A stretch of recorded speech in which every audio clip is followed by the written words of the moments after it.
Good morning, good afternoon, good evening, wherever you are in the world. Welcome along to the wilds of Suffolk. I'm out here yet again, doing what I do, walking along in beautiful locations. And today, very, very beautiful. I'm down back at the beach and giving you my thoughts and opinions on things that are happening in the world, in the public consciousness. For sure, first time here, welcome. I hope you enjoy what I'm doing today. If you're a returning subscriber, or 1,393 of you, welcome back, one and all. Welcome, one and all. Really, really pleased that you've joined me for another walk on the beach where it all began. So, I'm entitling this video today, Howling at the Moon. Now, I don't know where you are in the world, but here in the UK, we've just had a spectacular blood moon yesterday. They call it a blood moon. And yeah, I think we can all agree that things are getting pretty wonky. And today I'm going to be trying to give you as balanced a perspective as I possibly can on the events taking place in this world at the moment, okay? As balanced as I can, from an unbalanced person, like completely. So, where shall we start? Like I need to prompt that. So here we are, in another war in the Middle East. Okay, so how do I begin this talk? So, if we go to how things are being reported, what we're hearing, now let me prelim this by saying that everything I say here is based on a person who's not in the military, not in the government, doesn't have access to people with information. I'm reporting to you what I see. Just the average guy who has a job, who goes, I'm not shilling you anything, I'm not trying to sell you anything, I'm not promoting a platform that gives you crypto and, no, not crypto, Bitcoin and Tether. I'm not doing any of that. I'm giving you my opinion, and that's all it is, my opinion. Now, and like I say, I'm going to try and be as balanced as I possibly can with this in an unbalanced world. All right? So, from my perspective, okay, what I see, what I hear, what I read, and I've listened to a lot of information, read a lot of information, interacted with a lot of people on X or Twitter or whatever we're calling it nowadays, to try and give you a broad spectrum viewpoint. Okay? Right, so here we are. Oh, by the way, there's a nuclear power station just there over my shoulder. We're building a new one here near my town, and off the shore there, if you look out there somewhere, maybe over out to sea there, I don't know whether you can see it, there's a battleship protecting the coastline. Everything's normal, okay? So, all right. Now, with the war in Iran, okay? Now, if you've been here and you've seen any of my stuff before, the last video I did was called Both Things Can Be True. Okay? Now, I'm going to harken back to that for what I'm going to talk about, okay? Because we're hearing different viewpoints. The most prevalent viewpoint that we're getting is obviously weapons of mass destruction, nukes, whatever we're calling ballistic missiles, weapons of mass destruction. You remember. For those of you old enough to remember, you remember weapons of mass destruction, of course you do, which is why we had to go into Iraq. So I'm going to give you the overview, all right? Now, we heard the other day, here we are, Wednesday, the 4th of March. Okay, 4th of March. We're only just a few months into, well, a couple of months into 2026 and things are already crazy, right? We'll get back to Maduro after if I get a chance, but let's focus on the Iran thing at the moment for now, okay? Now, we've been told for 40 years by Benjamin Netanyahu, Iran was 2 weeks away from a nuclear weapon, okay? For 40 years, for 1996, I remember it, you know, like, it was like, oh, Iran's on the verge of a nuclear weapon. from the country that has nuclear weapons that they stole from the US. But that's irrelevant, okay? The weapons technology that they took from the US in Israel. But they won't even admit it, no weapons inspections, nothing like that, but we're not going to talk about that. Now, that's not to say the people running Iran are good people.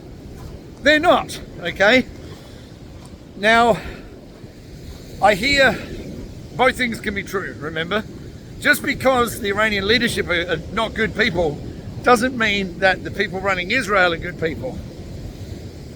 Okay? Both things can be true. Now, we were told that this was the original reason that they went in there because, you know, Iran has the ability to build ballistic missiles that can attack America and the allies in the region. Okay? Now, the problem I have with it, all the messaging that we're getting, this perception is reality nonsense that we're living through, okay? Because if like, who was it? It was the Nazi Goring, was it? I think it was Goring. Correct me if I'm wrong. Who said, if you believe, if you repeat a lie often enough, people take it as truth. Okay? So what have we been bombarded with from every angle? Oh, weapons of mass destruction, ballistic missiles, blah, blah, blah, blah, blah, right? But it's non-stop. Non-stop. So we were told not all that long ago when Israel and America went in and bombed Iran's nuclear sites that its nuclear capabilities were completely obliterated. Remember? Trump said it himself. Now, while we're on Trump, okay, so this is going to be so all over the place today because it's so hard to keep it in one vein because everything links together. Like I've said before, you know, rabbit holes, and they all lead to the same warren underneath the ground, okay? It's all the same thing. So, sorry, I just have to decline that one. Okay, so we were told that the nuclear threat was dismantled and obliterated by the bombing of the nuclear facilities in Iran so they can never have a nuke, right? Remember that? That wasn't all that long ago. So then we were told on this recent attack that, oh, now it's ballistic missiles, you know, just like chemical weapons or weapons of mass destruction, Syria. It's all the same fucking shit, okay? The Marco Rubio came out and said, Israel told us that they were ready to go in, and we had to go because, you know, we wanted to make sure that we weren't left flat-footed and we were there, you know, blah, blah, blah. And then the next day he comes out and says, I never said that. Well, hang on a minute, we got video footage of you saying it, you douche. Remember Trump called him little Marco Rubio? All right. So, we're in a situation now where we're being told one thing and then the next day we're being told something else, right? So, you know, now we're being told, oh, you remember, these are the same people. These are the same people who burned the flag in the Iranian parliament and said death to America. And the question I keep asking is, why would they do that? Why would they possibly be sitting there, or standing there, whatever, chanting death to America, when America, well, not under Trump, but, you know, regardless, what they see, what their representation of America is, are warmongers. Whether that's true or not is irrelevant, but that's what they see, because they see America going into Afghanistan, into Yemen, into Somalia, into, you know, like all around the world, they, you know, fuck yeah, Team America, fuck yeah, you know.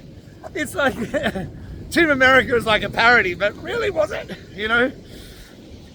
So the perception that we're being fed is different than the perception that they're being fed. You understand that? Now, while I disagreed with what, like I would say probably 99% of what Saddam Hussein was about.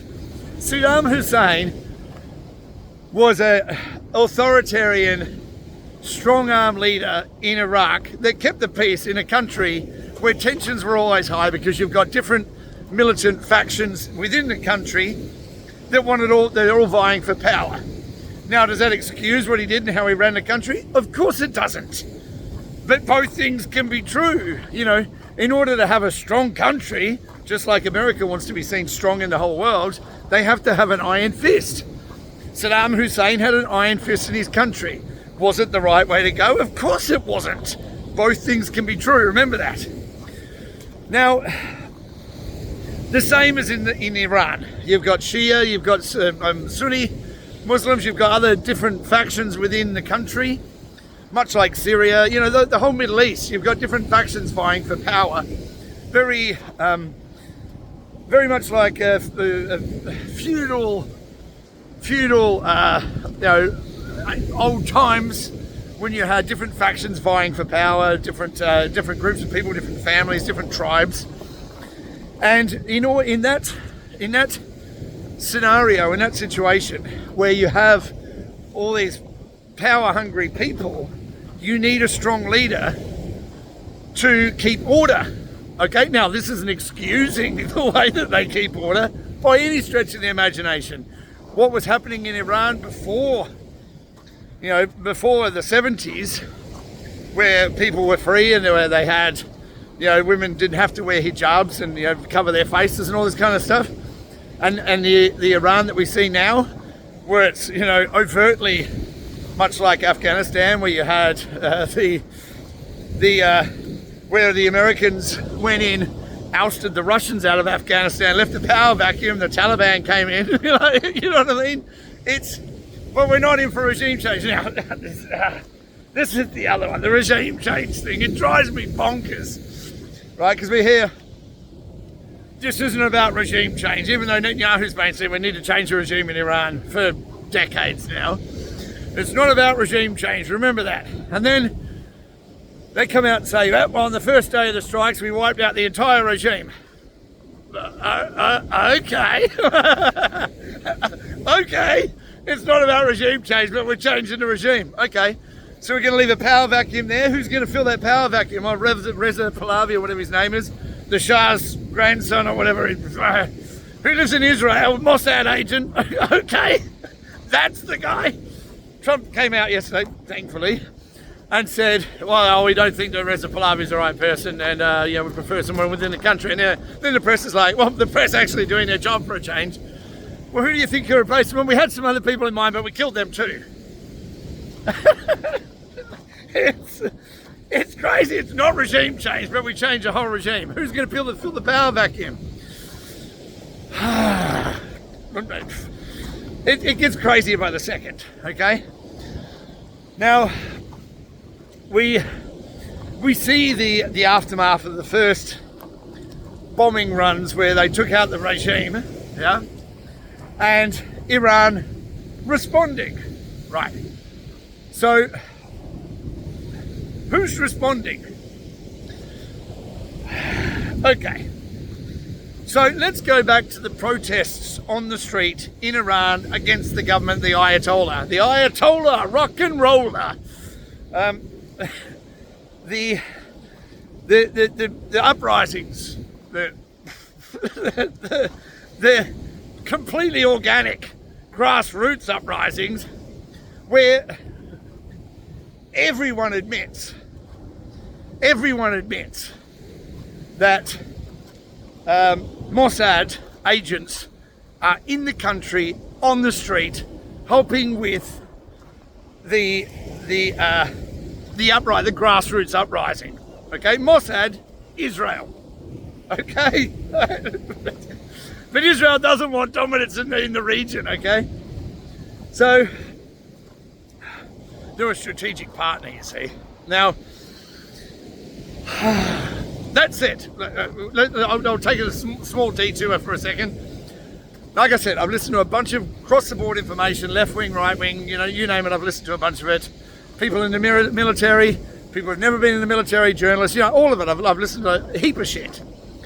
Tucker had a great take where he said, I love the Middle East, but he said, the problems with Arabs is they always want to fight with each other. I don't know, I've never been.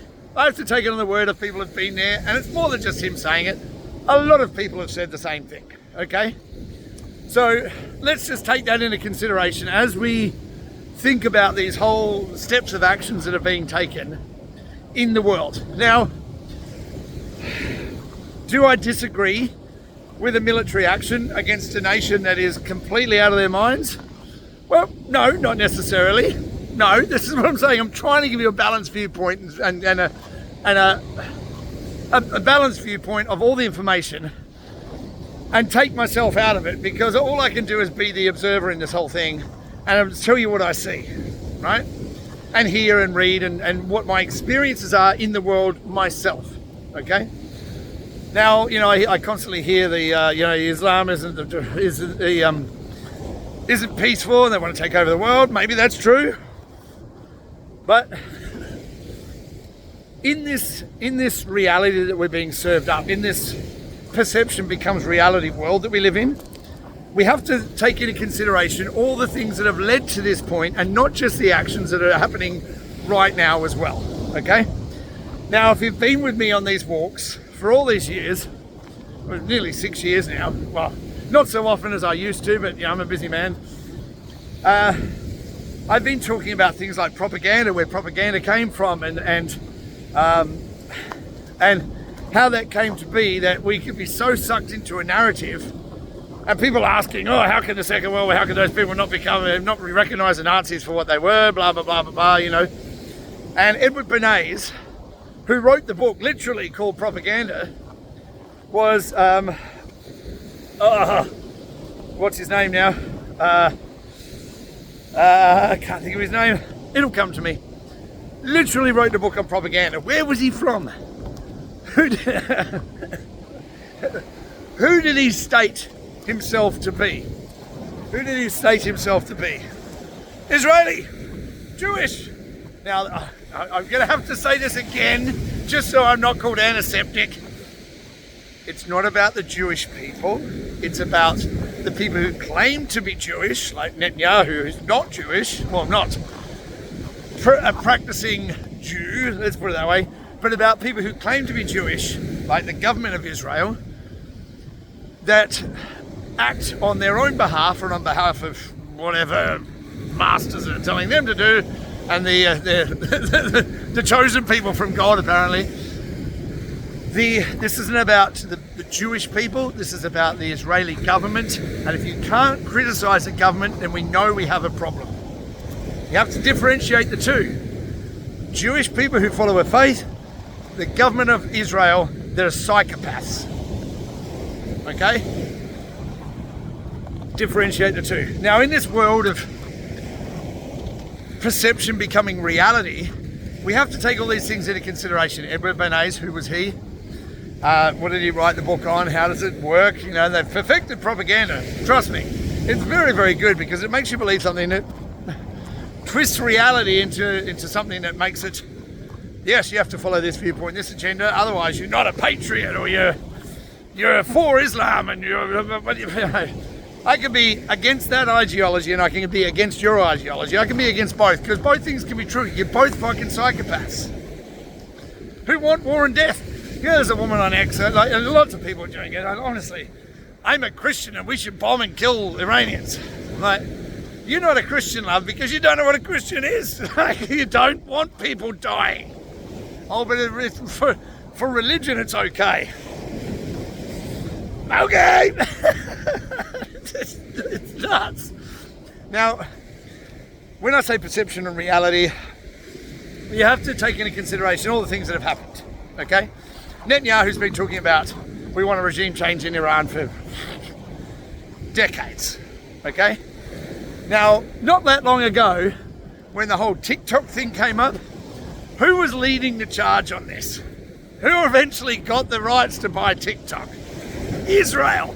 And Netanyahu's sitting there in a meeting with right-wing podcasters and truth tellers, whatever we're going to call these people, influencers, you know, people who sit there and look at my toenails today, aren't they wonderful? I just got this new product from this guy. Fucking bullshit, okay? Always trying to flog you something, always trying to sell you something. Yeah, well, if you want to support us, like I'm all for independent creators creating content, selling things to make sure that they can keep on doing what they're doing. All for it. All for it. But if you're not giving a balanced perspective, then what are you doing? Anyway, off the point. So Netanyahu's sitting there with all these influencers. Oh, that title is like, I'm an influencer. Like, you're calling yourself an influencer? Sitting there with these people, and he says, what's the most important thing that's happening in the world right now? TikTok. Do you know why? Because all the young people are on TikTok, and we want to have influence over them.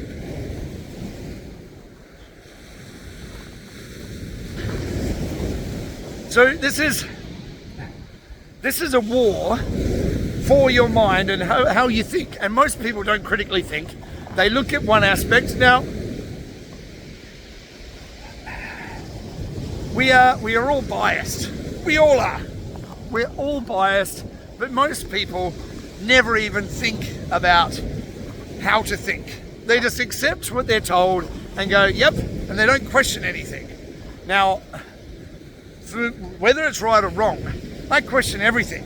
I question the nature of reality. I wonder if we're actually living on a spinning ball in space, or if it's just we're living in a simulation. I question everything, and you should. And maybe my questioning and my simplistic, idealistic idea of where we are in this reality is skewed. Perhaps it is based on my perception.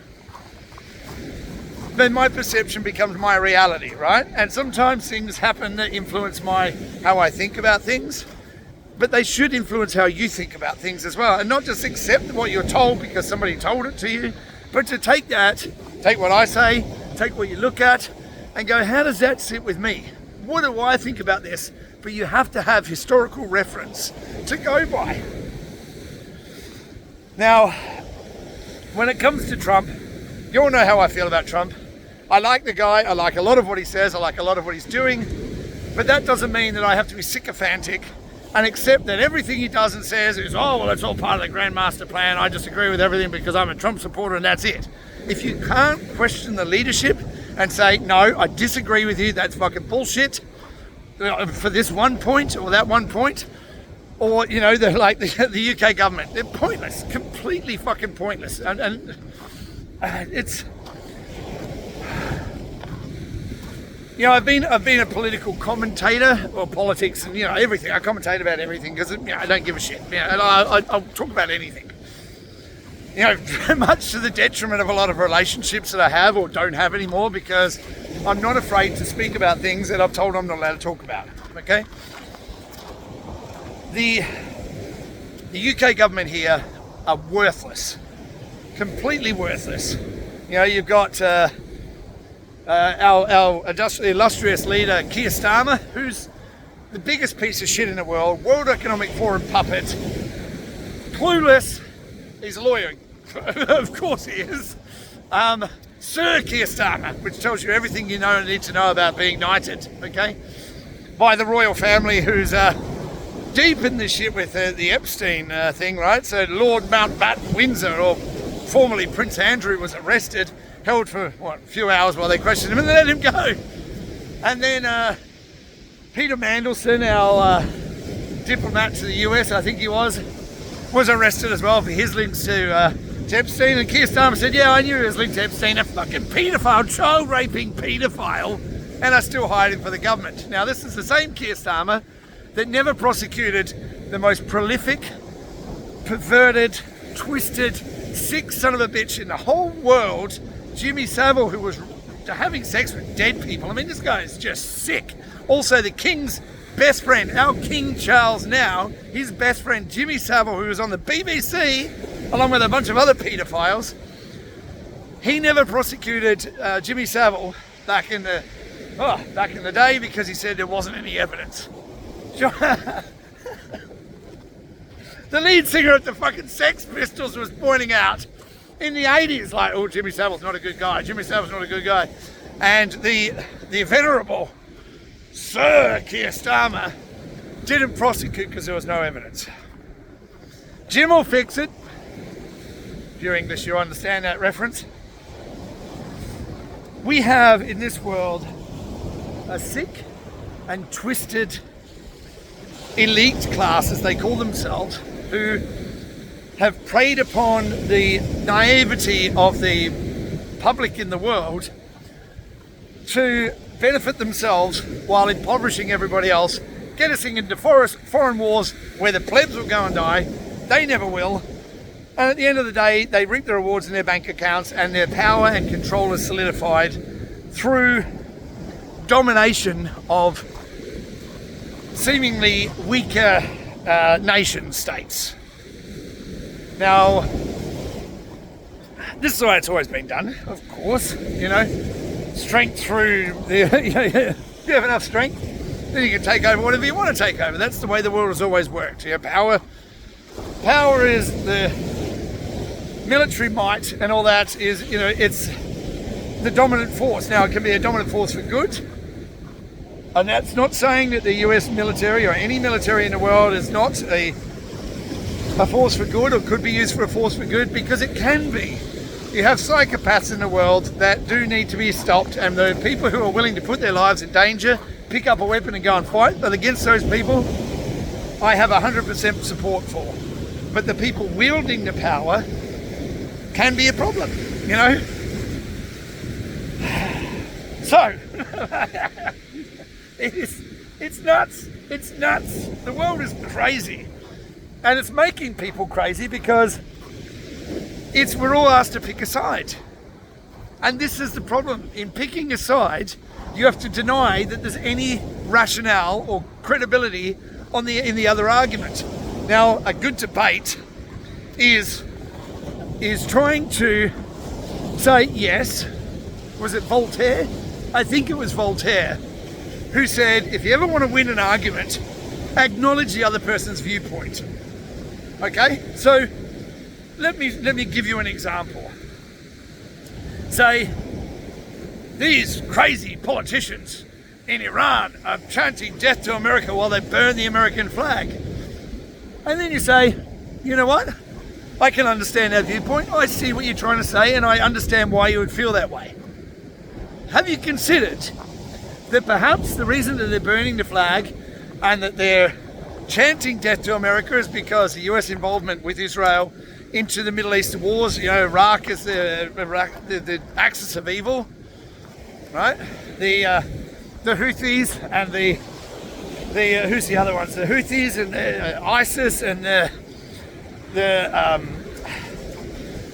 who's the other one in Gaza?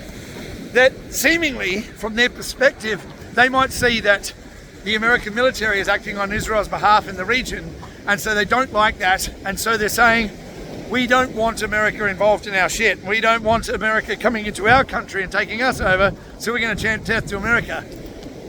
Have you considered that viewpoint? So, you know, philosophical viewpoints and the ability to debate and discuss ideas, like, you know, I'm not the best person to do it because I call people morons all the time because they're fucking stupid, because they refuse to debate and they revert back to their point by saying the same stupid shit over and over again, rather than, you know, repeating a narrative that they've been told. Oh yes, COVID was the worst pandemic ever to happen. Like, oh fuck, it's so draining. It's so overwhelming, the nonsense that we're fed and that we're asked to believe on behalf of media organisations, political pundits, governments, you know, influencers. What I propose when I come out here is that you question everything for yourself and run it through a filter of, what do I know to be true?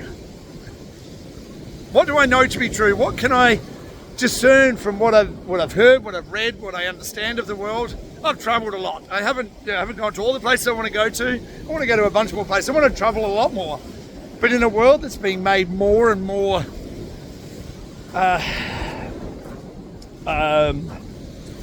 divided and compartmentalized into, this is our region, this is our fight, this is our belief system. Now, it gets harder to travel and integrate, and not integrate, but to move amongst different thinking, different cultures, without being stigmatized. Like, let's just say, for instance, that I wanted to travel to France. Okay, I've been there, lived there, loved the place, absolutely loved the place. Okay, loved it. I adore France. I lived there for 2 years. One of my favorite places in the world, and I moved there in a heartbeat. Love it. But that said, okay, when I first went there, I didn't speak a word of French, not one. I could maybe swear a little bit, but that was all. And when I went to the butcher shop and I said, "Parlez-vous anglais?" And obviously, because it was in a little ski town, the guy behind the counter took it that I was English. Now, because he thought that I was English, not that you can tell from my accent that I'm not English, but anyway, he thought that I was English, so he went into a rant in Angleterre, roast beef, went off, lost it. And I was like, oh, hey, hold up. Not British, not English. I am now, I'm naturalised, of course. Australian. He goes, oh, Australian, no problem. He spoke to me in English. Now, from his perspective, English people, the English-French thing has been going on for centuries. It's this battle between England and France. And from his perception, because he thought I was English, he was instantly against me. Now, if you're American and you are traveling to the Middle East somewhere and someone perceives that you're American, or hears your accent and says you're American, you must support these actions of American governments going back. George Bush Sr., George Bush Jr., Obama, Hillary Clinton saying if I get to be president, I'm going to bomb Iran. How do you think you're going to be perceived in the Middle East? Now, when you go to places like Dubai and things like that, where it's a lot more moderate, then of course you're not going to have any problems. But if you're going to go somewhere a little less moderate, for instance, that has a belief system about American culture and the debauched American culture in a lot of ways, where it's transgender this, everything's gay and retarded. That's how are you going to be perceived based on how they see you through their military or through their media, where their perception is skewed to think that you are the bad person. This is like, oh, they're the bad people over there. They're pointing at you, going, you're the bad people, and it's this whole circle jerk of like, oh, everyone's fucking bad, and then we can't interact with other cultures and other, travel to other places because it's been tainted by stupid shit, and it's being injected by who? Who is all about this transgender thing? I don't know. I suppose I have to take another fucking break here to go. I don't care if you want to cut your dick off and become a woman. Don't care. If you're a woman and you want to cut your tits off and become a man, don't care. Honestly, I don't give a shit. It's your life. You get to choose. You get to live it. Don't force your fucking opinion on me. I'm not trying to force mine on you. I'm just trying to fucking make you go, you know what? Maybe he's got a point. Maybe he doesn't. Don't care. Couldn't give a shit. You're gay, you're lesbian. Don't care. Live your life how you want to live your life, but don't push it on me. Don't expect me to accept that now you're no, if you haven't even had an operation and you've still got all your junk down there and you're going into a woman's change room and saying you're a woman, you're a fucking retard, and you should be fucking flogged, because it's not reality that's based on. You're not a woman. You can think you're a woman all day, but you're not a woman. You never will be. You're not born a woman. You can never bear children. Oh, it's just stupid. It's stupid that we're even going to talk about it. And these, the Middle Eastern cultures who look at this and are like, the fuck is wrong with these people? Even we're saying what the fuck is wrong with these people, but we're under this cloud of you have to believe, then you have to accept, and you have to, I accept that you believe what you believe, totally. You want to live as a woman, you want to wear a dress and chuck your junk in between your legs, don't care. Do whatever you want to do. But don't try and tell me. And don't push it on fucking kids. I can't believe I have to say it. But anyway, how are we supposed to interact with other cultures when we've got this demented viewpoint that we're the right ones and they're the wrong ones, and if we say it, it's good. If they say it's bad, it's demented, it's divisive, and it's fucking stupid. I think we can all agree on that. Right.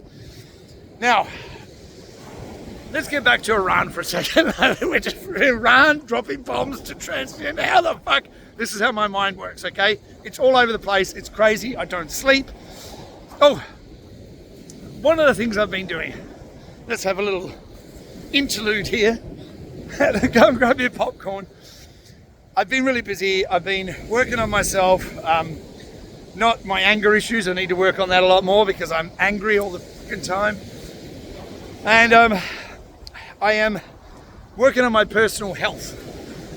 I was up to 115 kilos, like 20 stone or something. Put on a lot of weight, comfort eating, anger eating, just wasn't living well, not happy, just angry all the time and just overeating because that was where I saw comfort. I've been working with food for all my life, 38 years now, I've been a chef, and I always turn back to food when I'm not feeling good about myself. And that obviously makes me feel worse about myself. It's a spiral down the fucking drain hole. You eat. So, now, but don't get me wrong, I cook at home, I eat good food, it's like, but I overate for a long time. Got up to put on a lot of weight. So, did lots of research, did a 5-day fast where I didn't eat anything for 5 days, just drank water, felt great afterwards. By the 3rd day, I wasn't even hungry anymore, surprisingly. And this is coming from someone who eats a lot.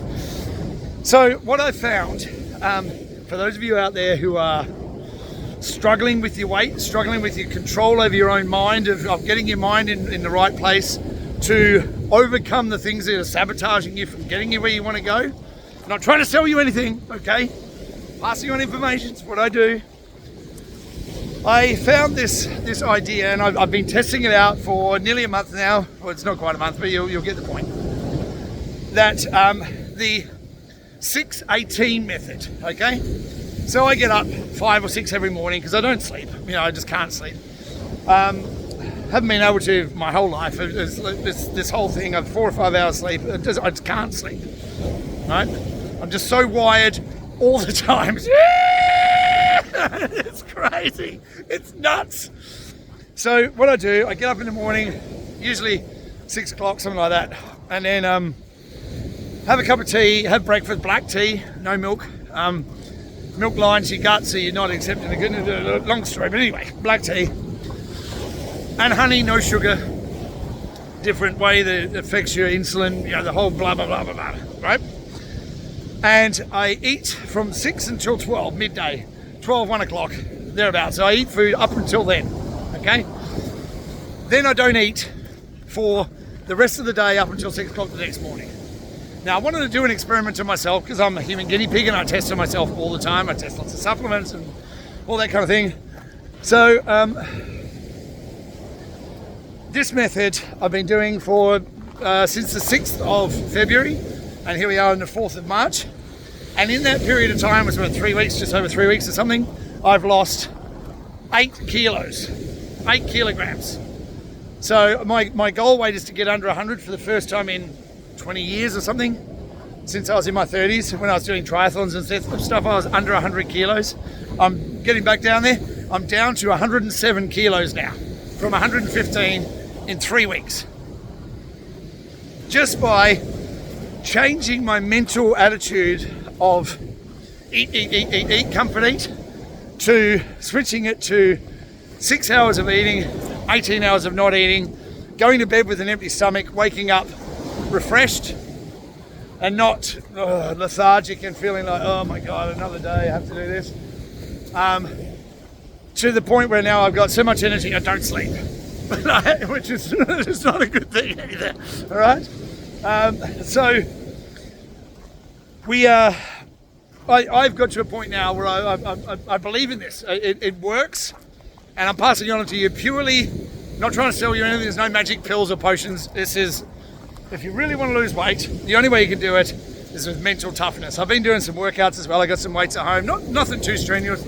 I don't go to the gym and pay a membership. I've got some dumbbells, I've got a kettlebell. My good friend Thomas, who I interviewed here, he lives in China, put me on the kettlebells. Amazing piece of kit, really, really good. Can't recommend them enough. And really, really good if you really want to get into something. You don't need big weights, you just need functional movements around the head, and the functional movements are what you're after, just to strengthen up your body and help your body to burn fat better. Okay, that's the end of that little rant, but yeah, that's what I've been doing. 3 weeks of testing, to 3.5 weeks or whatever it is, and 8 kilo loss in under a month, just by changing how I did things. And it is fasting. And if we want to get all biblical on it, I can get biblical for you, because in the Bible it says, for any ill that your body feels can be transformed with prayer, which is meditation, or whatever you want to call that. If you don't believe in God, that's fine as well. Prayer and fasting.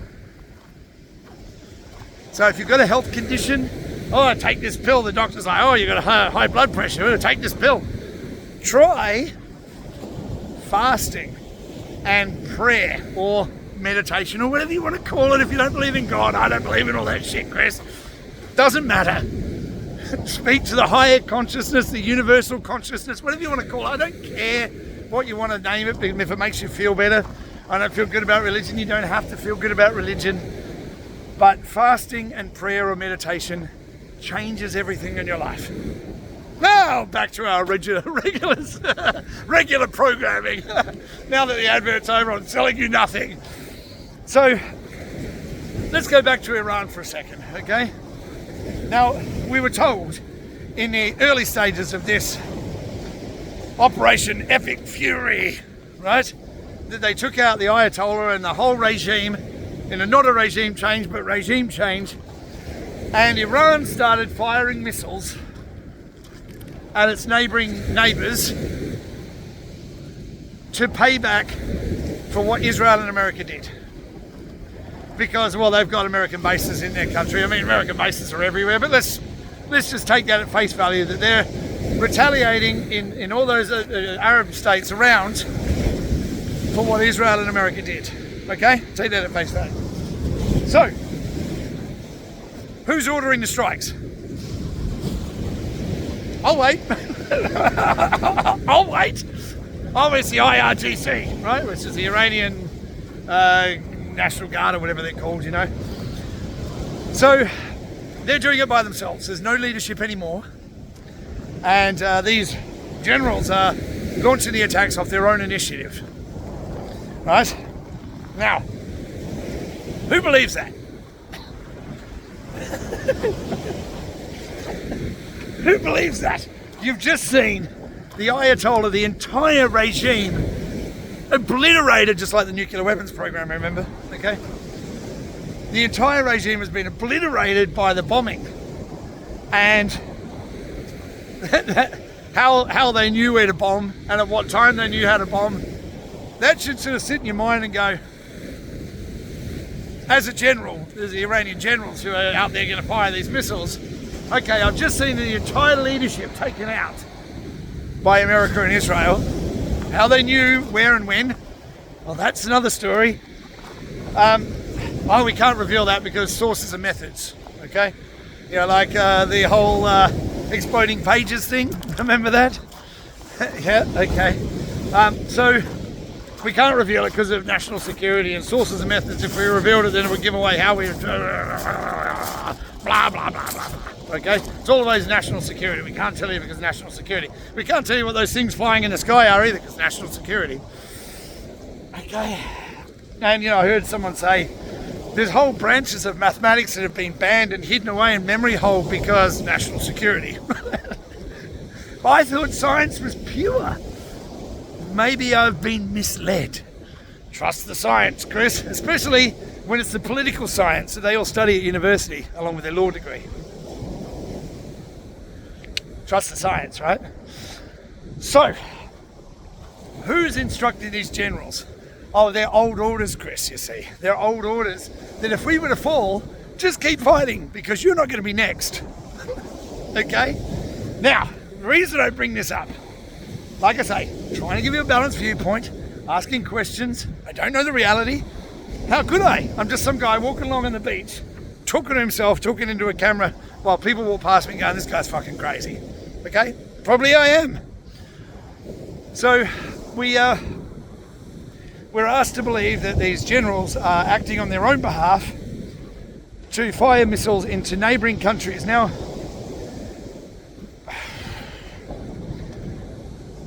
maybe I'm not that smart. Maybe I'm misreading the whole situation. Because if I was going to act in my nation's best interest and I wanted support from the surrounding nations that are surrounding me, other oil-rich nations, Saudi Arabia, UAE, Syria, Yemen, all these surrounding nations that are supporting you, why you would bomb them in this campaign it doesn't make any sense. Morning, how are you doing? Right? Hey puppy, it's okay. Yeah, just doing a video. For YouTube? Yeah. Yeah, I do YouTube one. Yeah. I always felt a bit silly at the start. Oh yeah, look, I feel ridiculous, but people out there don't know. Well, this is the thing. I come along, I walk along, I talk to myself and talk to people and just give my viewpoint. People who agree, they agree. People, huh? What you do yours on? Political, geopolitical, conspiracy, everything. Oh, really? Nothing's off the table. Yeah, abortion. And that's the good thing about YouTube. You say anything. Well, can I make up do your own I get in? Sorry? I'm doing it at the moment. Here we are. I've met a fellow YouTuber here. Walking along the beach. We've never met before. No, we haven't. I'm Chris. I'm Steve. Good to see you. Yeah, known as Winterbourne Workshop. There we go, So Winterbourne Workshop. Turning. Oh, excellent. Well done. Yeah, so I go along a beach and if I find a bit of wood on my shoulder There it is. and back in the workshop. Yeah, perfect. And look, it's the thing is with the world, we have to be able to interact with the wider world. Absolutely. About everything, because if we can't have conversations about things that we're told we're not allowed to talk about, then how's the world going to be? Well, everything gets suppressed, and then one day the court will come and... Exactly the point. And this is the thing, and this is what I say to people all the time. I say to my audience all the time, I don't expect anybody to believe a word I say.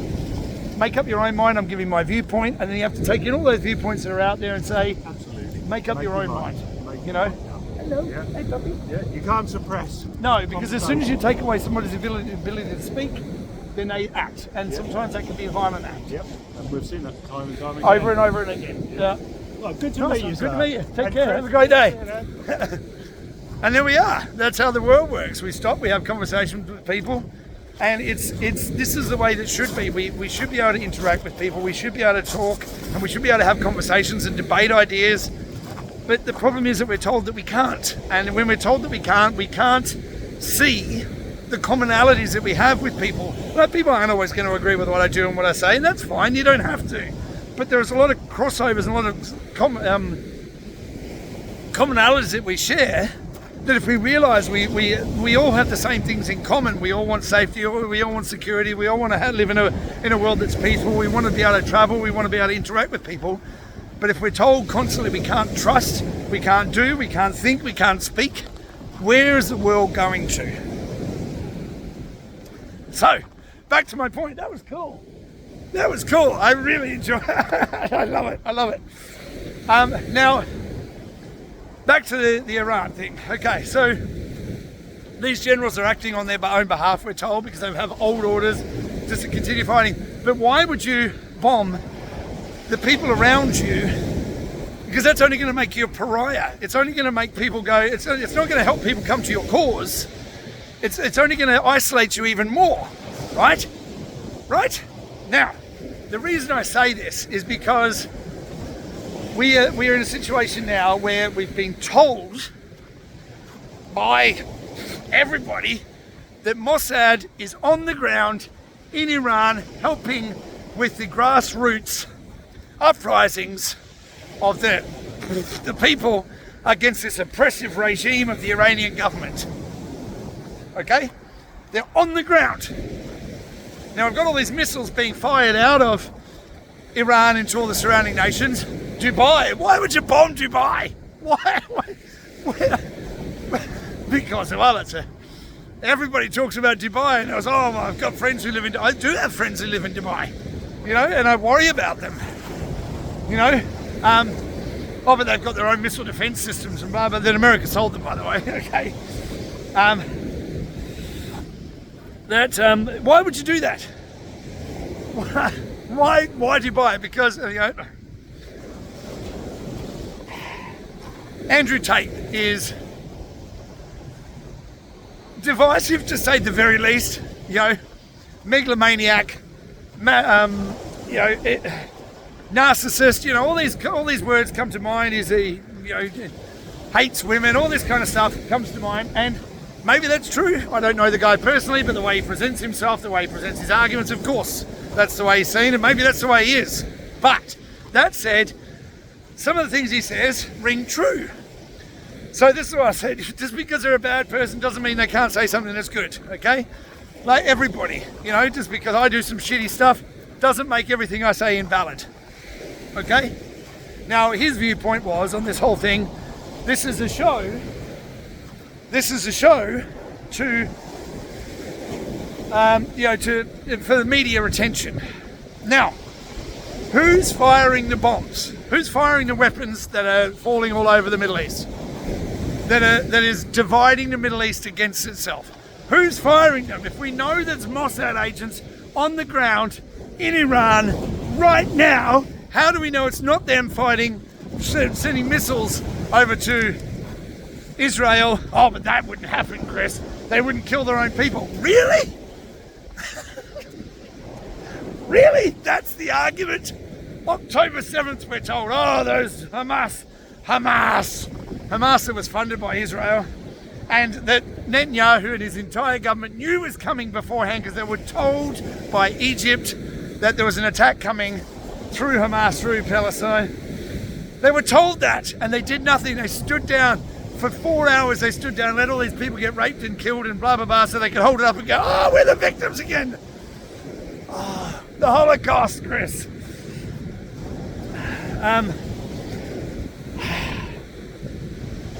If you don't think that these kind of people would attack themselves, and I'm not just saying it's Israel, look what happened in America on 9/11, okay? The means justify the ends, right? Always, that's what they say, the means justify, well, if that's what we have to do, that's what we have to do.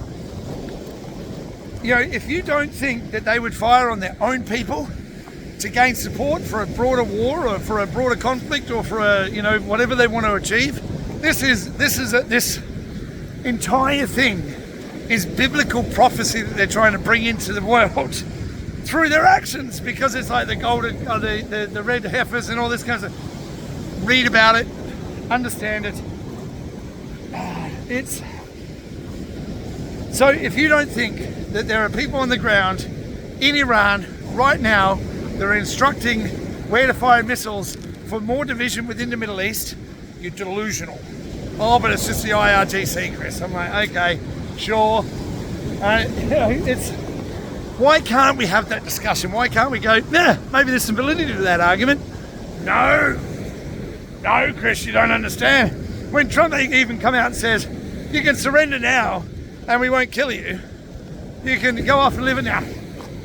Like I say, come back to Andrew Tate for a second. What he said was, and this part of what he said I agree with, you know, that let's just say you're the Ayatollah, a rock and roller in Iran, okay?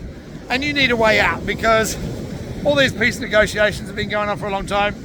No nukes, after we obliterated the whole nuclear program, remember? No nukes. And you need a way out so you can look strong in your country. You need to be the leader that's standing for your nation and blah, blah, blah, blah, all the words we hear. But you need a way out. So, what do? You organise bombing of your nation or certain buildings, you know, the political class, whatever it is, so you can fake your death and disappear into obscurity, much like Epstein did, because Epstein's not dead. He's in Israel, okay? They're not Israeli agent. The world's fucking crazy. I don't even know what to say anymore. It is fucking crazy. The Israeli Mossad agent who was best friends with the former Israeli Prime Minister, Avik Murad, or I can't fucking remember his name, was not a Mossad agent, okay?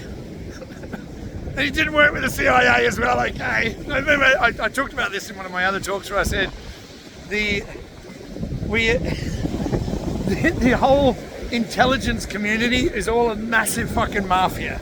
It's a cartel that runs the world, along with all the banks and these crazy people who are willing to kill people over drugs. It's fucking mental. So this idea, Israel's held up as like the intelligence gathering, experts of the world. How do they do that? Through compromat and through lots of different things. Palantir. Where does Palantir come from, mate? Peter Thiel and the PayPal mafia. Oh, God. How do we know who's firing the weapons? Well, it's the IRGC, Chris. Yeah. Just accept it and move on, all right? Just don't talk about it. Don't talk about it anymore. Just accept it. Now, the problem I have with everything that's going on is there's always another enemy. First it was Russia, North Korea, Iran. Now they're talking about invading Turkey. It gets crazier by the fucking second. Oh yeah, Turkey's now the problem. It's the axis of evil, whatever they're going to fucking call it. We're the ones got too much power. We have to take away his power. Who gets to decide who has too much power? Who gets to decide that? Oh, but we're the good forces. We're just going to go and regime change over there. But it's not a regime change. Even though we're changing the regime, we just bombed them all into non-existence. But it's not a regime change, Chris. Now, with all this crazy shit going on, like I say, there's a lot of things that I agree with that are happening. The exposure of the people that were linked to Jeffrey Epstein and his cohorts and what they represented. I'm all for that, okay, the exposure. I'm all for a change in the financial system where the banks are controlling the world and the banks make up money out of nothing. There's magical fugazi money that comes from nothing and funds all these fucking terrible programs. I'm all for changing that. Crypto, there's a lot of good things about crypto. Bitcoin and Tether, Jeffrey Epstein had a hand in, Brock Pierce. If you go into the history of it, no one can tell you who Satoshi Nakamoto is, but just accept it. It's a cypherpunk. This whole fucking bullshit. Why can nobody just come out and admit that the reason we don't know who Satoshi Nakamoto was, if you don't know who that is, it's the creator of Bitcoin, the supposed creator of Bitcoin. Totally not intelligence agencies. Totally not. If you can't admit Bitcoin, Tether, I talked about Tether, 3 years ago or something, years and years and years ago, that Tether being not what they said they were. Now it's been pushed everywhere. Oh, Tether's wonderful. Tether's this. Tether didn't allow any kind of accounting on their what they were holding as backing Tether. Oh, we're holding a bunch of commercial paper. What was the commercial paper holding? Evergrande. Remember that Chinese development company that went down the fucking toilet? Remember that? Huh? Don't look here. Oh, but just because they had a history of bad things doesn't mean they're bad now, Chris. I'm like, all right, have we cleaned up any of the history of the bad things that they did? Or any of the dodgy fucking ways that it was made or anything like that? No, of course not. So, for me, before we go any further towards a crypto future, before we go any further towards a change in the bank model out, we need to expose the history, the fraud, the deception, the outright bullshit and all these kind of things before we can move forward. ETHgate with Ethereum, if you know anything about Ethereum, ETHgate, how that was founded, who created it, what it was for, the insiders who got all the coins for next to nothing were dumping on the market. There's so much bullshit that needs to be exposed before we can move forward, and that constitutes what we're in now, which is what we've been talking about for a long time, called the storm. The storm is upon us. We're waiting for that tweet on Twitter. Look for exactly this, my fellow citizens, my fellow Americans, or whatever it is. The storm is upon us. Now, I talked about Q and QAnon and for years. That I have read it, I've been through it, I get it. Like I say, I don't have to be fully on board to say, well, yep, that and everything else, and my interpretation is this, and I can't waver from that. But this is the problem: is it's held up. Everything is held up as it's either one or the other. It's either you believe this, or you believe some other bullshit, and that's the problem I have with everything. Is it's black and white. It's, as I said in my last talk, both things can be true. Now, as this situation evolves in the world, in the Middle East, across the broader world, I recognize, I'm not stupid, I recognize that there are larger political, geopolitical things at play, economic things at play, China trying to take over the world. I get it. I'm not stupid. I do understand. I understand the broader geopolitical landscape and understand that the financial musings that are taking place are part of that, and the wars and everything like that. I get it. The control of oil and resources, which we've talked about before, I get it. I understand. I don't understand all the machinations. Of course I don't, because I'm not read in. I'm not part of this government or any kind of think tanks or anything like that. I look at what I'm fed, I discern what I think about it, and then spit out my opinion of it based on what I see and based on what we hear and based on what we're told, and filter it through. The propaganda is real, and it's created, and it's there to design to have you not even knowing what the fuck to think. Okay? Now, breathe.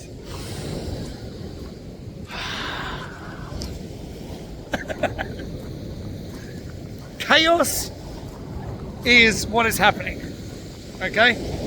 And, I was listening to Josh this morning, and he is like, order out of chaos. It's, of course, that's what it is.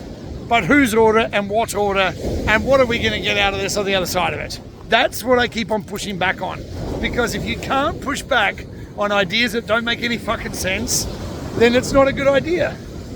You need to be able to have discussion, you need to be able to have debate, and you need to have an open, honest debate about things that trouble you, because if you can't push back on an idea that's like, well, war's necessary and we have to go and kill people and that's it.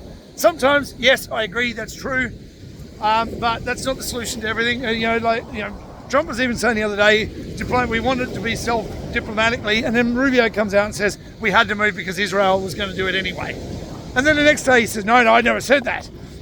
So, this whole political landscape, this whole shifting media narrative is being blown apart from day to day. And we can't know what to think. We can't know what the truth is because, well, national security.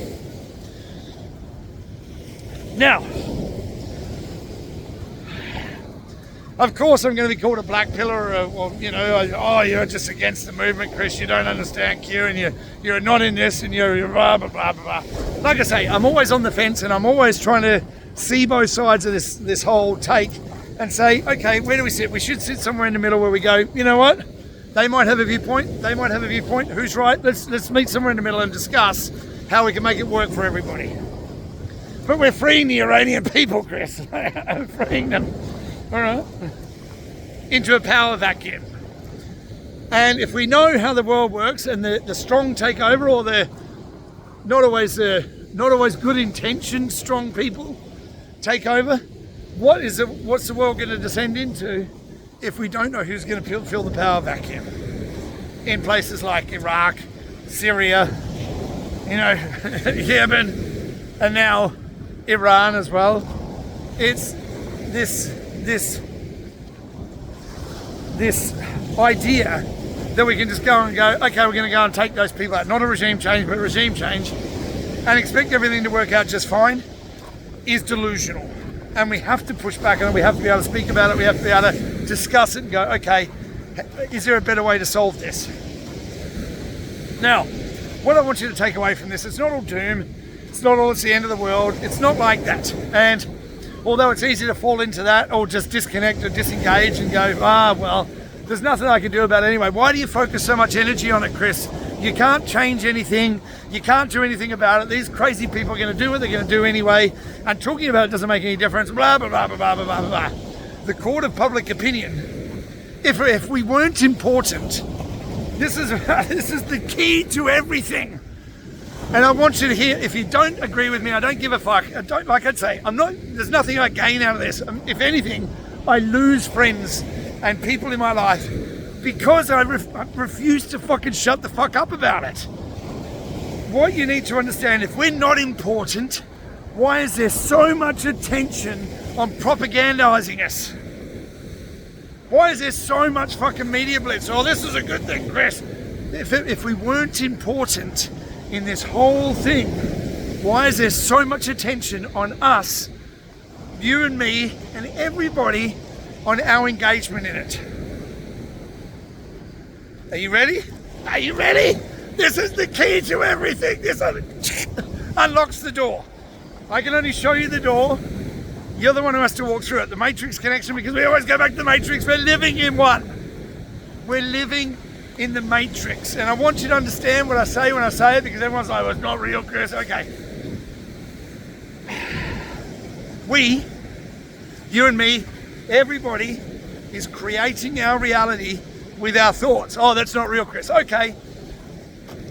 Look at that thing out there in the sea. Look at that thing there behind me. Yeah? The house you're living in. I don't care where you are. Look around the room that you're in right now. Look at all the things in it. The fridge, the TV, the radio, the phone, everything that you see, even you, started as a thought in someone's mind. And that thought became reality. You create reality with your mind. The crazy person on the beat going, ah! So you're creating reality with your mind, okay? So if you're creating reality with your mind, and your mind is influenced by their bullshit telling you what the truth is, what reality are you creating? Yours or theirs?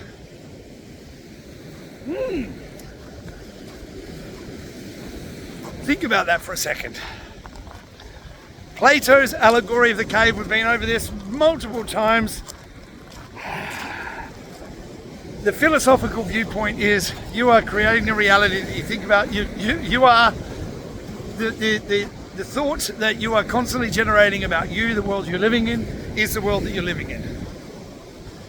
So, with that in mind, if you know that you're important to this whole narrative of creation, of being scared and worried and overwhelmed and blah, blah, all those things, and you're holding it in yourself, it's like, oh my God, the world's terrible, we're all fucked. If that was the case, you wouldn't need to be propagandized, because they just roll over you and do whatever they're going to do anyway. They need you to take part in it. They need you to be acting on their behalf. Fight with that person. He's a fucking moron. Fight with that guy over there. He believes something you don't believe. Rather than going, and look, I'm on X, I'm on Twitter, and I talk about this shit all the time, and I attack people openly because they're stupid fucking morons. Because they get engaged with stupid shit. They're like, I'm a Christian, but we need to kill people. You know what I mean? I just say, you're a fucking moron. So, if we weren't important, you wouldn't need to be propagandized. So, all I'm asking you to do, recognize what's happening in the world. Recognize that we're being told things that are blatantly untrue or mistrue, or we're being told to believe things that aren't true. For what purpose? Because we're important to the creation of this reality. So, if you know that you're important, your role in this whole reality, whatever we're calling this fucking thing, is to be able to, don't disengage from it, because as soon as you disengage, it is, oh yeah, but just turn it all off, Chris. And then what happens? Then what happens when you turn off? Then things are going to happen without your engagement, without your input, without your psyche being part of the building the world that you want to create. So you have to take part in it, you have to be part of it, but Take part in the things that are going to benefit you, rather than the stupid shit that you hear. Oh, you have to hate that person because they believe that, or you have to hate that person because they believe that. And push back on the people that are talking shit. Yeah, but I have people push back on me. Oh, you know what you're talking about, Chris. Shall we talk about COVID then? Oh, that wasn't my fault. We were told something that wasn't true. And I'm like, well, did you even ask any questions? So, as a wrap up for this whole nonsensical, sensical questioning of reality and believing that we're living in a matrix, or that we create with our minds, think whatever you want to think. All I'm asking you to do is examine things for yourself, examine what I'm saying, and just say to yourself, maybe that's got some validity, maybe it doesn't. You decide, don't care. I'm not selling you anything, I'm not trying to gain anything. But all I want you to do is accept that we're living in a created reality. We all take part in that creation, and your input helps mold the future outcome. And if you weren't important, they wouldn't be trying to propagandize you. All that said, go out into the world, do good, and be good. And you can change the world the way that you think, the way that you act, the way that you talk, what you share with people. You can change the world, so do that. But most important of all, look after yourself, look after each other, and I look forward to seeing you real soon. Take care. Ciao for now.